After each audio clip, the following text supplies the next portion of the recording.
ला हौला वला कुव्वता इल्ला बिल्लाहिल अलीइल अज़ीम। औज़ु बिल्लाहि मिनश शैतानिर लईनिर रजीम। बिस्मिल्लाहिर रहमानिर रहीम। या अय्युहल्लज़ीना आमनू इत्तक़ुल्लाह कुनू मअस सादिक़ीन।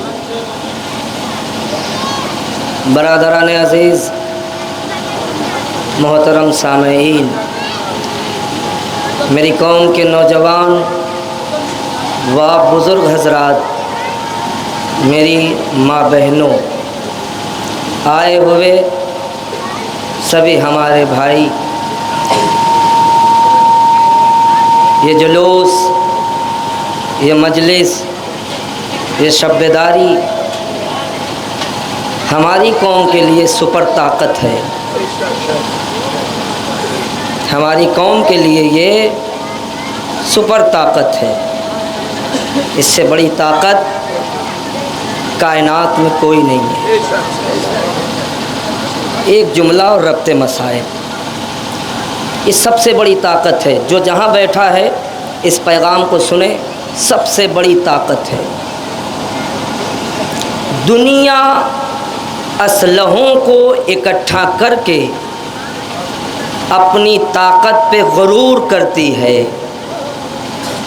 दुनिया जो है असलहों को, मिसाइलों को, टैंकों को इकट्ठा करती है और फिर उसके बाद अपने आप को ताकतवर महसूस करती है।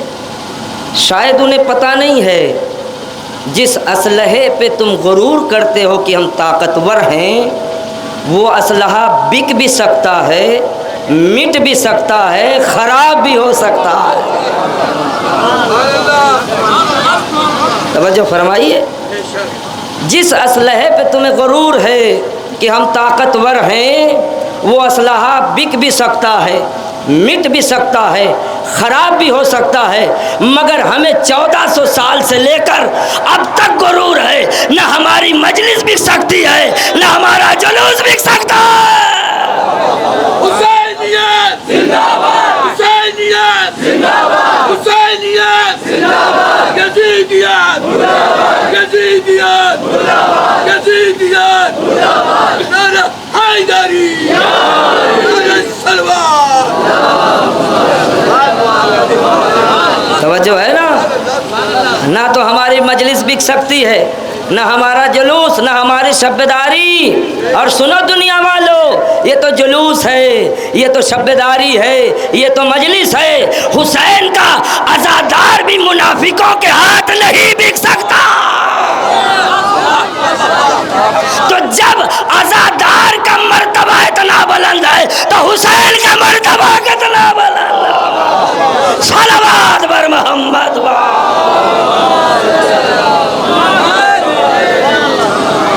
अगर आपकी इजाज़त हो तो एक पैगाम और दे दूं। एक पैगाम, आखिरी पैगाम। ये कुछ लोग इस अलम को देखकर ताज्जुब में पड़ जाते हैं। ताज्जुब में ये क्या, एक जो है डंडा लिए हुए हैं और उसमें जो है कपड़ा चढ़ा दिया, ऊपर जो है पंजा लगा दिया, और जब निकलता है तो ये बड़े अदब व एहतराम से उसे चूमते हैं। ओ बदनसीबो, ऐसा डंडा भी तुम भी तलाश करो जो चूमने के लायक हो। ऐसा डंडा तुम भी तलाश करो जो चूमने के लायक हो। हम यूं ही नहीं चूमते, इसे आदम ने चूमा, नूह ने चूमा, इब्राहिम ने चूमा, इस्माइल ने चूमा, यह्या ने चूमा, ज़करिया ने चूमा।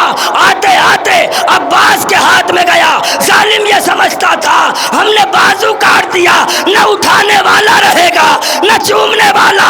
तो अल्लाह ने कहा तुम कितने बाजू काटोगे, हम करोड़ों पैदा कर देंगे।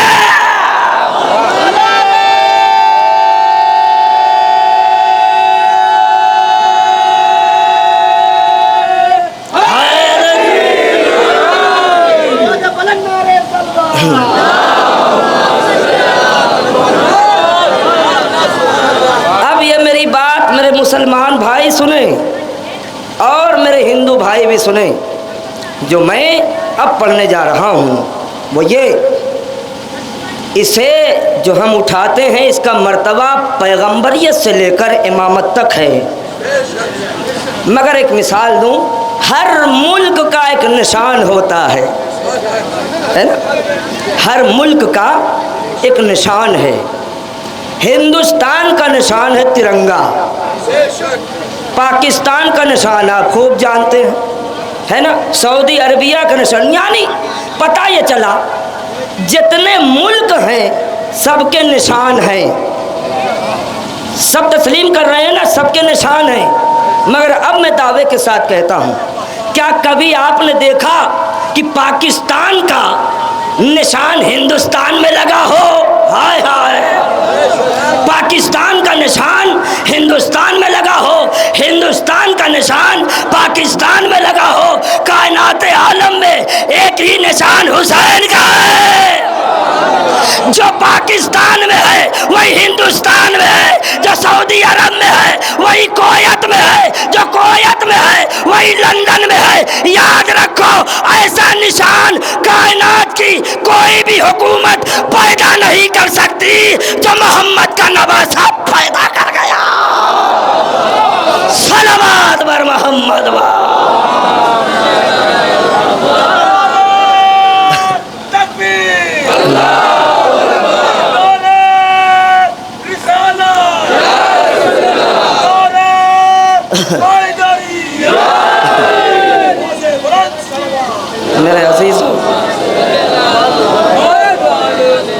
मेरे अजीज़ों, इस अलम के साए में हमारी ज़िंदगी गुज़रती है।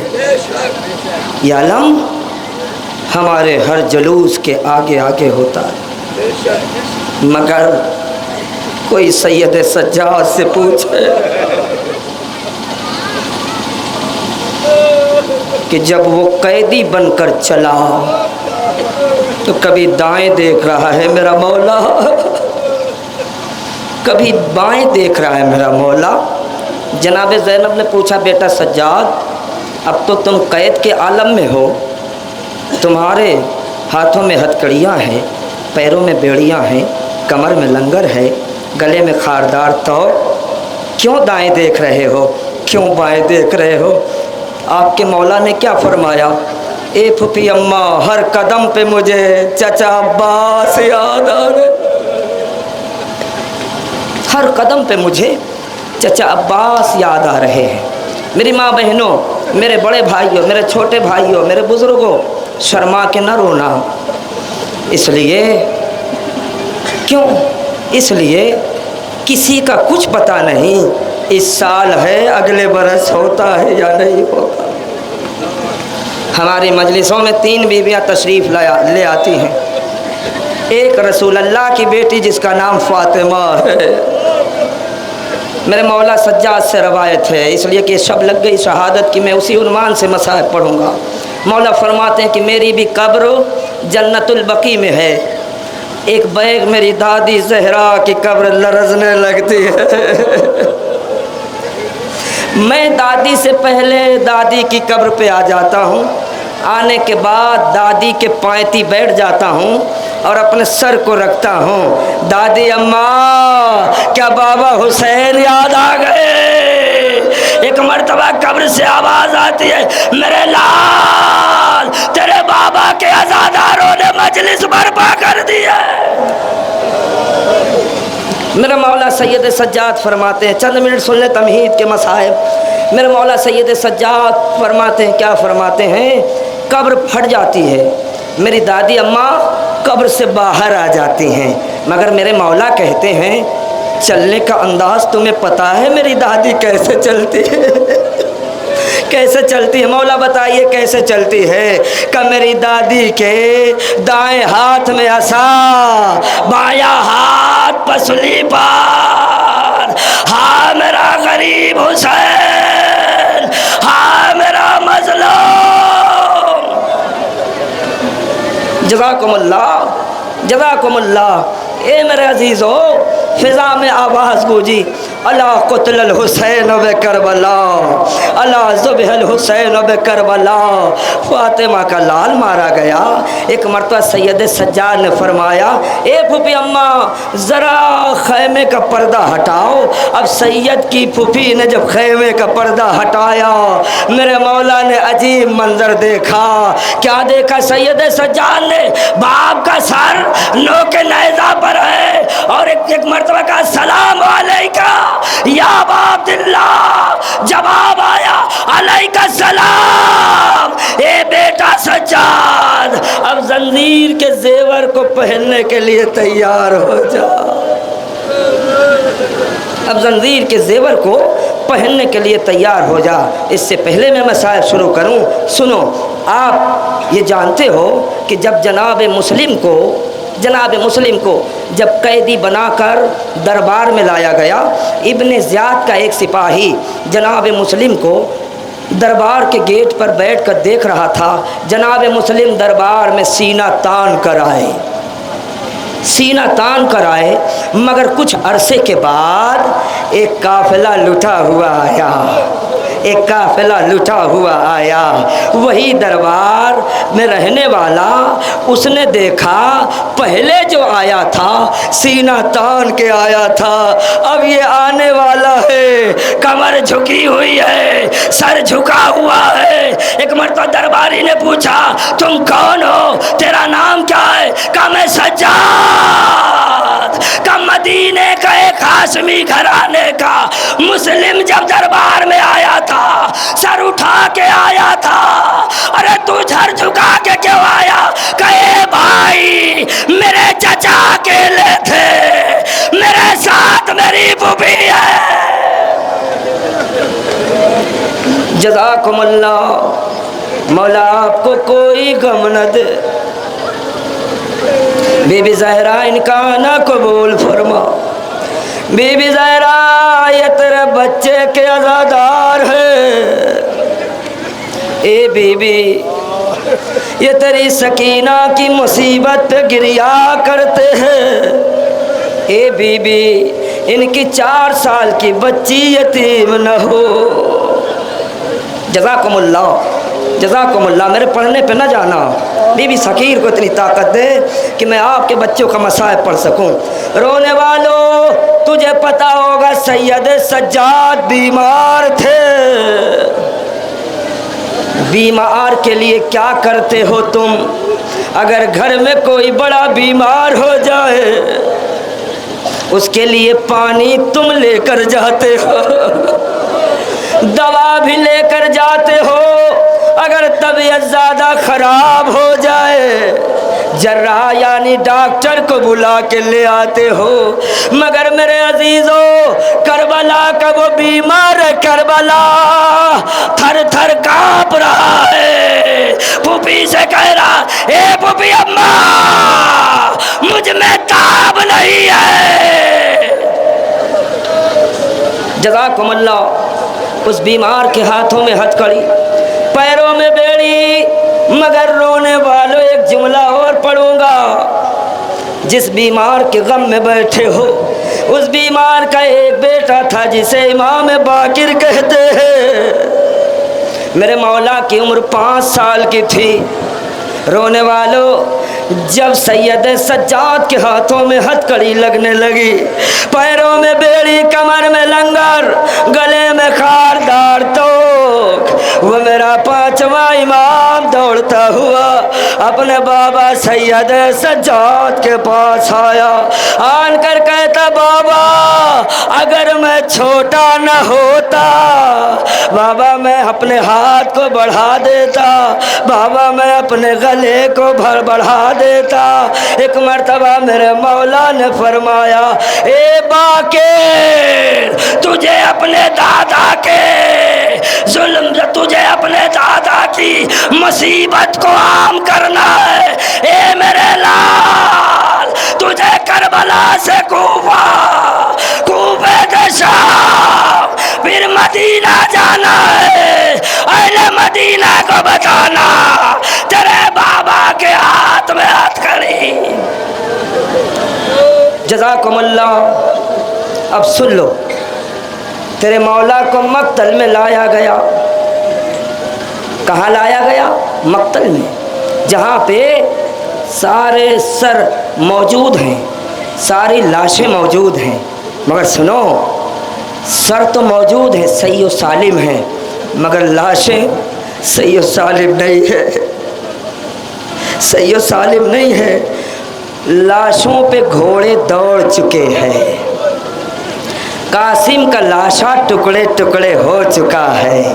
अली अकबर के कलेजे में बर्छी की यानी लग चुकी है। मेरे अजीज़ों, मक्तल में शोहदा के लाशें सजे हुए हैं। हाय मेरे अजीज़ों, इस काफिले को कैदी बनाकर सबसे आगे सैयद सज्जाद को रखा गया और शिमर मलऊन ने कहा उसी मकाम से गुजारो जहाँ इनके वारिसों के लाशें पड़े हुए हैं। लो मेरे अजीज़ों, तेरा चौथा इमाम मेहारे नाका बना हुआ जब मक्तल में पहुंचा है, एक मर्तबा अपने बाबा को देखकर सलाम किया। रोने वालों, जैसे ही सज्जाद ने सलाम किया, आवाज आई अलैका सलाम या बेटा।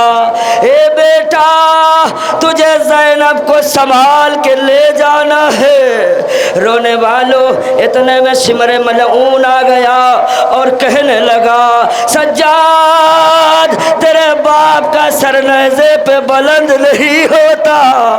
रोने वालों, शिमर कहता है सज्जाद, अगर तेरे बाप का सर बुलंद नहीं हुआ तुझे ताज़ियाने लगाऊंगा।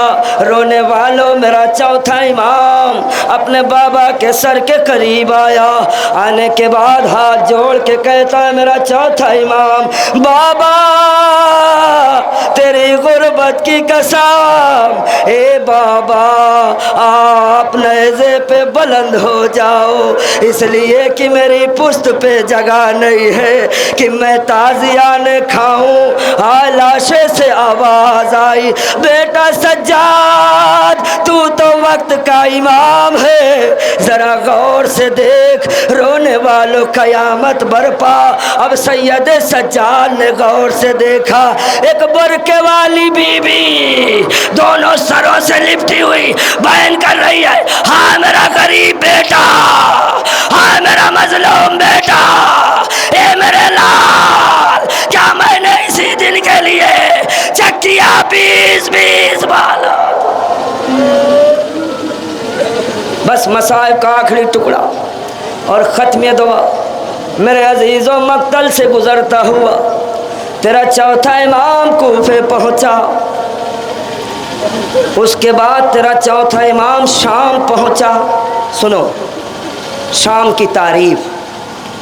मेरा मौला जब तक ज़िंदा रहे, जब भी मदीने का कोई भी मोहब्बत करने वाला ज़ैनुल आबिदीन के पास आया, जब उसने पूछा कि सबसे ज़्यादा मुसीबत कहाँ पड़ी, सज्जाद ने ये नहीं कहा मेरा अकबर मारा गया, मेरा कासिम मारा गया, नहीं, मेरे मौला ने कभी नहीं कहा। 3 मरतबा कहा अश्शाम अश्शाम अश्शाम।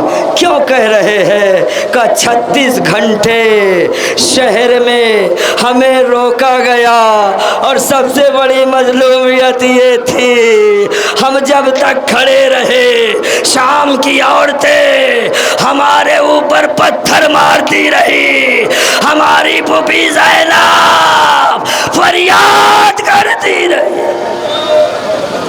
जज़ाकुमुल्लाह जज़ाकुमुल्लाह। मसाइब का आखिरी टुकड़ा जैसे सुनो मैं नहीं जानता। रोने वालों, एक मर्तबा यजीद की तरफ से ये हुक्म आया, अली की बेटी तुझे दरबार में आना होगा। रोने वालों, क़यामत की मंजिल है। जैसे ही अली की बेटी ने ये सुना, एक मर्तबा सैयद सज्जाद के पास आई, ए मेरे लाल, मैं दरबार में नहीं जाऊंगी, ए मेरे बच्चे मैं बद्दुआ करती हूँ, तुम आमीन कहो। रोने वालों, ये जुमला निकलना था। मेरे चौथे इमाम ने फरमाया, ए पुपी अम्मा, जरा बद्दुआ करने से पहले मेरे बाबा के सर की तरफ देखो। अब जब ज़ैनब ने देखा तो क्या देखा, भैया का लब हिल रहा है, आवाज आ रही है, दरबार में चली जाओ, दरबार में चली जाओ। लो मेरे अजीजों, ज़ैनब दरबार में आ गई, सज्जाद कैद जिंदान में। मेरे मौला फरमाते हैं कि जिसने मेरे पूरे मसाइब को पढ़ा और इस मसाइब को नहीं पढ़ा तो मेरा मसाइब अधूरा है। वो क्या? लो सज्जाद दरबार में आया, फिर उसके बाद जिंदान में आया। एक दिन सैयद सज्जाद कैद जिंदान शाम में टेका लगा कर लेटे हुए थे। सज्जाद की 4 साल की बहन सकीना अपने भाई के पास आती है और अपनी इन उंगलियों को मौला सज्जाद की जुल्फों में फेरना शुरू करती है। रोने वालों, कयामत की मंजिल है। जैसे ही सकीना का हाथ पड़ा, सज्जाद की आँख खुली। ए मेरी बहना, क्या कोई मुसीबत है? क्या कोई मुसीबत नहीं है? ए भैया, इस कैद में तुझसे मैं कुछ मांगना चाहती हूँ। ए मेरी बहना, मांगो। का भैया मांगू? कहाँ मांगो? का भैया मांगू? कहाँ मांगो? कहे भैया, अगर सकीना मर गई तो मुझे नम जमीन में दफनाना। जज़ाकुमुल्लाह, जज़ाकुमुल्लाह। कयामत आ गई, सकीना मर गई। रोने वालों, किसी भाई को अल्लाह ये मंजर न दिखाए कि उसकी बहन परदेश में मर जाए, उसके हाथों में हथकड़ी हो, पैरों में बेड़ी हो, गले में खास्तों के खारदार हो। ए रोने वालों, हाय सकीना का जनाजा तैयार हुआ। ज़ैनब ने फरमाया, ए बेटा सज्जाद, बहन के जनाजे को कब्र में उतार दे। तेरा मौला कितना गरीब था, बहन को जनाजे को देखा, अपनी हथकड़ी को देखा, फिर जनाजे को देखा, फिर हथकड़ी को देखा, फिर जनाजे को देखा, फिर हथकड़ी को देखा, करबला का रुख किया। ए बाबा, मैं कितना बदनसीब हूँ, ना आपका लाशा उठा सका, ना बहन का लाशा। जब तक जिंदा रहे फरियाद करते रहे। अला लानतुल्लाहि अला कौमिज़ ज़ालिमीन। मातम हुसैन।